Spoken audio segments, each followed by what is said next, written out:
አንድ ሰው ውዱእ ያደርጋል አሁን እሺ ውዱእ አድርጎ ከዛ በኋላ 1 ሰዓት 2 ሰዓት ይቆይና በዛ ውዱእ አልሰገደም ምንም ነገር የሰገደው ነገር የለም ይህ ውዱእ ያደረገው አልተጠቀምበትም ሁለተኛ ውዱእ ማረግ ክልክል ነው መክሩህ ነው እንዴት ውዱእ على ውዱእ እኮ ብርሃን ነው ላ አይደለም ያ ያደረከው ውዱእ አንድ ነገር እንድትሰራበት ይሆናል ሰግደህበት ከሆነ ኢንሻአላህ አንድ ረክዓ ከዛ ሁለተኛ ውዱእ ብታረግ ውዱእ ባይፈርስም ጥሩ ነው ግን ውዱእ እያለ ሁለተኛ ውዱእ በራሱ ላይ ማረጉ ምንም ነገር ሳትሰራበት ይህ መክሩህ ነው አሉ طيب ከዛ በኋላ እንዳልኳችሁ አንድ ሰው ተኝቶ ቆይቶ ብር ይልና ከዛ በኋላ ይሰግዳል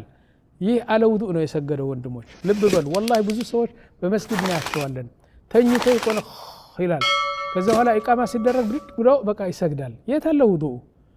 ውዱእ ከሚያፈርሱት አንዱ እኮ እንቅልፍ ነው ወንድሞች